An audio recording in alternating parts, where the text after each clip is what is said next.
Finally, one of the most anticipated movies of 2025 has been released. Well, what am I saying? Without a doubt, it was the most anticipated of the year. A level of hype only matched by the Smurfs movie. Honestly, it's not even good as a joke. That thing didn't even have any marketing. I bet you didn't even know a Smurfs movie had been released, did you? That's normal. It had nearly worse marketing than the Wii U. But I digress, Superman. It's ironic that Superman, a hero known for promoting positivity, love, and justice, has become the center of a very absurd war today. Between 45-year-old men obsessed with Superman being an exact representation of Jesus Christ in a blue spandex suit, and regular people.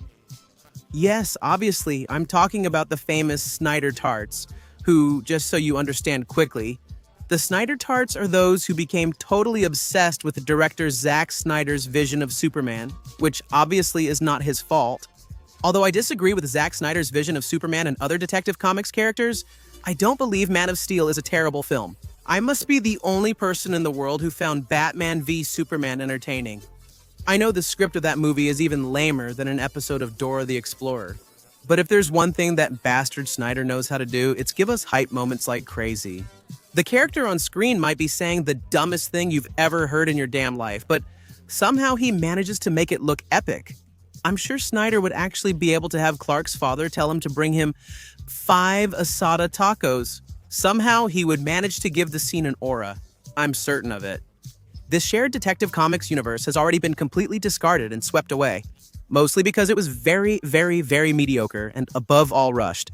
At one point, it was Warner Bros.' fault, which is kind of like the Electronic Arts of movies. This cinematic universe always fell short for Detective Comics IPs, which it never did justice to from the very beginning. Somewhat confusing continuity, strange characterizations, questionable casting, and an overall poorly handled setting. While I'm not opposed to making a movie universe slightly darker or more serious, it worked well with the Batman, for example. I think this Detective Comics universe we got was more basic, edgy than actually serious or dark. Fans of the discontinued Detective Comics universe have been displeased since the announcement of James Gunn's Superman movie, trying to boycott the movie in the most creative and absurd ways you can imagine. From accusing the Superman of being gay or not masculine enough, to complaining that Gunn made Superman an alien. I don't want to talk about this topic anymore during the video because I want to talk about the new movie and leave Man of Steel where it belongs, that is, in the past. But since it was such a curious phenomenon, the boycotts that people have tried to do to this movie without any real reason. The detail mentioned was interesting and will likely be remembered in history. Let's discuss it. The beginning of this movie is already a bold statement of intent. The first thing we see of the Man of Tomorrow isn't an action scene or him showing himself as invincible or vulnerable. But instead, our first glimpse of the character is seeing him completely beaten up, absolutely battered and bleeding. It's a very curious decision. James Gunn already said he had no intention of making a totally invincible Superman with extremely excessive power. This is surely to make him closer to humanity and less like some kind of perfect and invincible deity. Later in the video, we'll discuss if this decision was good or bad. After seeing a nearly defeated Superman, we immediately witness him seeking assistance. In this case, he asks his dog Krypto for help, who, despite what many might think, is a completely normal dog, just with Kryptonian abilities. He doesn't have advanced intelligence or even what we would consider an intelligent dog. In fact, I think he's a pretty silly dog and less intelligent than average. Honestly, he's the typical badly behaved and hyperactive dog. He has absolutely no idea what's going on around him, not even by accident. Fortunately, the dog's upbringing being in the hands of Clark's cousin, Supergirl, is very well justified. As we've already seen, she's not exactly a woman who's all there, so to speak. Superman's dog takes him to his fortress where his supposedly emotionless robots consistently display emotions, likely as part of a running joke. They help him, and he gets a good dose of sunlight since Superman, as we know, is like a little plant. The yellow sun makes him very strong. I found it humorous and superfluous that the robots were medical experts and reported on Superman's injuries.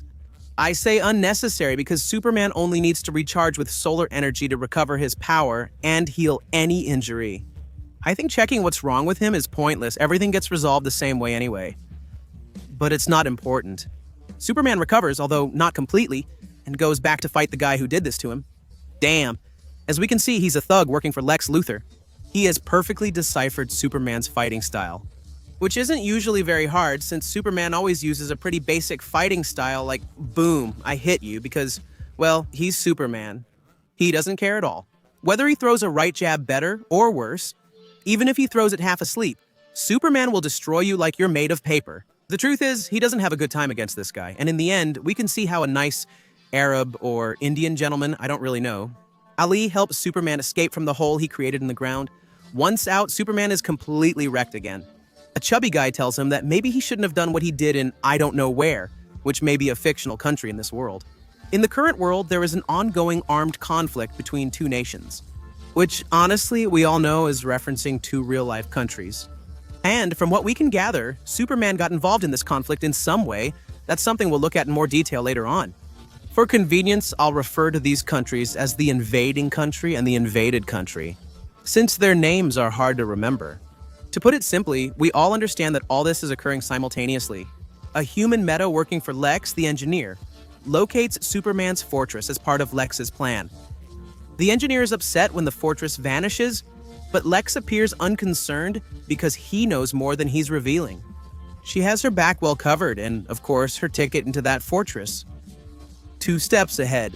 Now is when we get one of the few moments in the movie that focuses on Clark Kent at his job as a reporter. The scene introduces his co-workers and Lois Lane. Clark and Lois have a date at her house. He wants breakfast for dinner, but she disagrees. The speaker believes women don't understand men. What can we do? The thing is, a certain moment has arrived. Clark makes the worst mistake you can make with a journalist, which is giving her an interview. Even if she's your partner or a family member. The people are mercenaries, role-playing as if Superman is giving her an interview, pretending not to know each other well. All seems fine initially. Everything goes smoothly until Lois starts asking Superman some rather uncomfortable questions. She questions him about his intervention in the war between those two countries, and reading between the lines tells him that he's not the one to decide. Just like that, in something as complex as a war between two countries, Superman defends himself by saying that it was clear and that the invaded needed help, and that's why he intervened. But Lois tells him that there is also evidence that the invading country just wants to help the invaded country.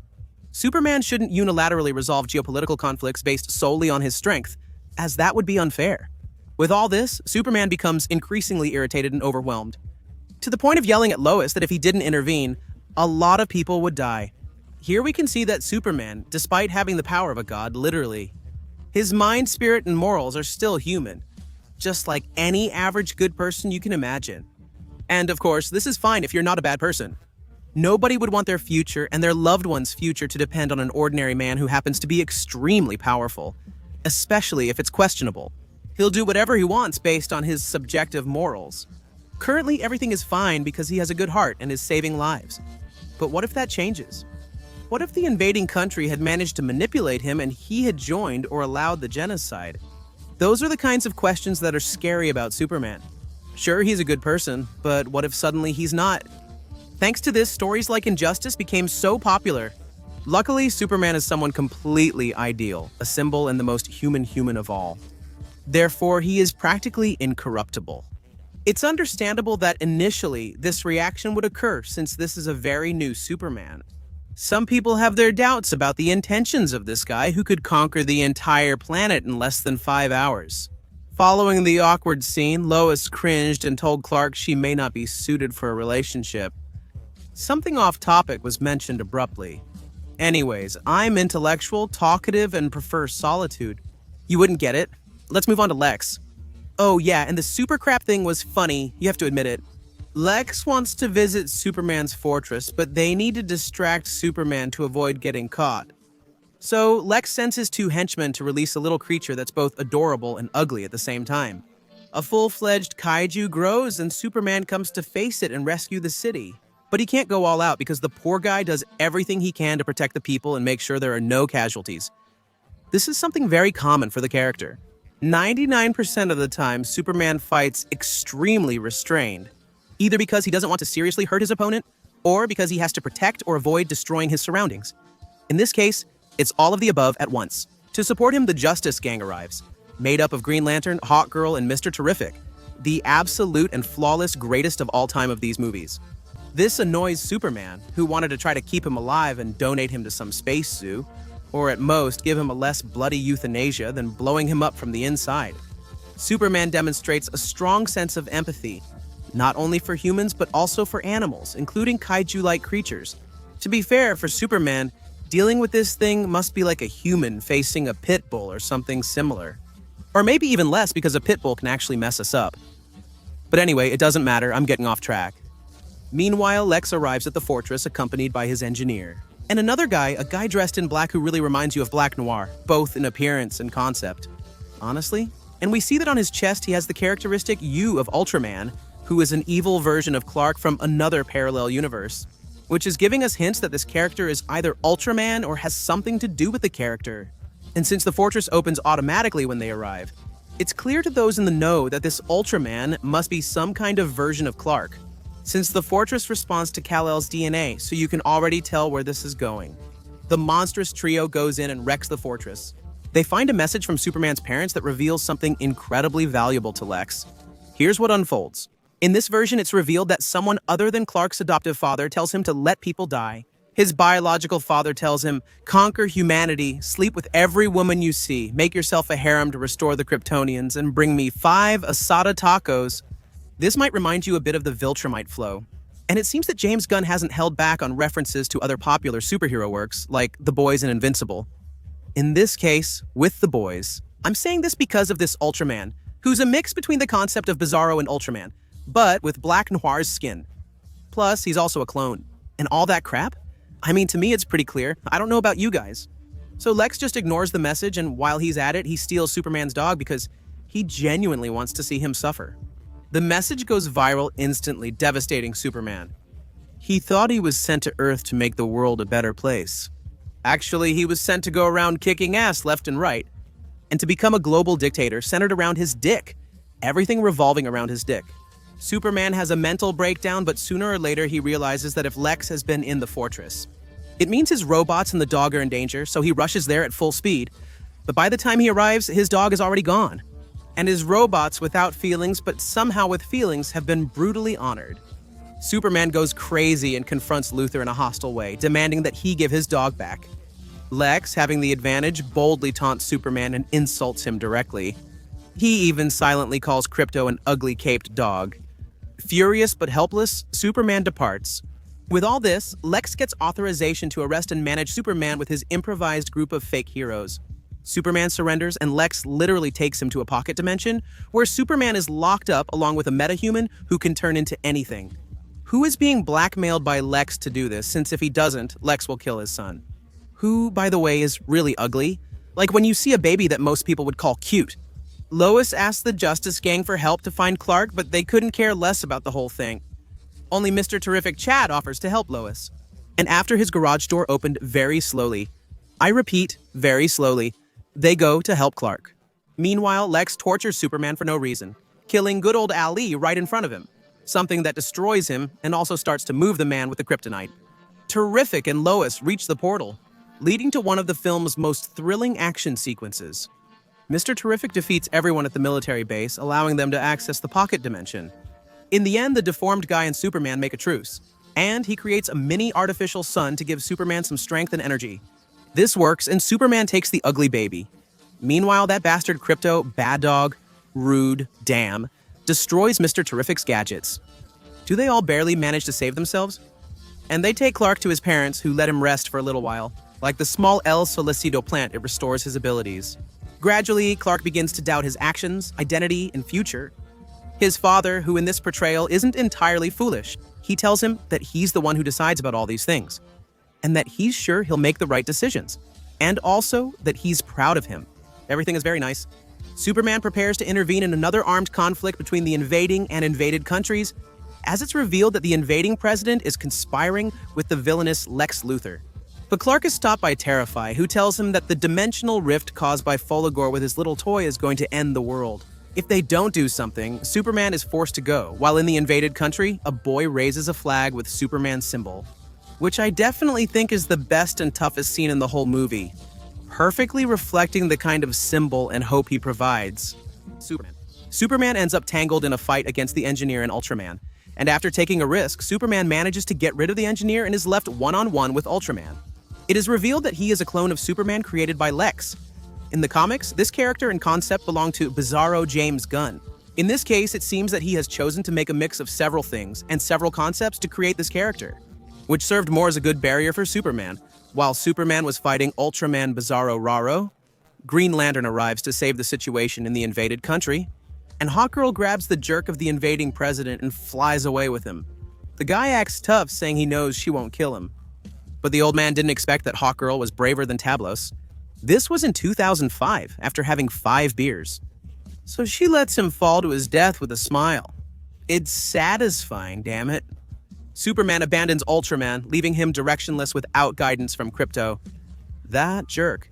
Superman easily humiliates Ultraman and throws him into a black hole. The real Ultraman survives in an alternate universe in space. Superman confronts the X and asserts that he is the real human, resolving the situation. Clark values all lives, while Lex only cares about himself and his terrible ego. Lex, born from a human woman, is left crying and defeated, proving he is no more human than Superman. All that was missing was for his pants to be pulled down. Mr. Chat manages to close the space-time rift. And thanks to a humorous subplot I didn't want to delve into, so the video wouldn't be too long.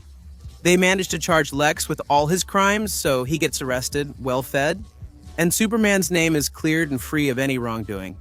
Later, an intoxicated Supergirl, weakened by exposure to a red sun, appears and inquires about her dog. Now we know why the dog misbehaves so much. She's responsible in a total wreck. And she's really depressed because she misses her home planet Krypton. We'll see more about that in her movie, which looks very promising.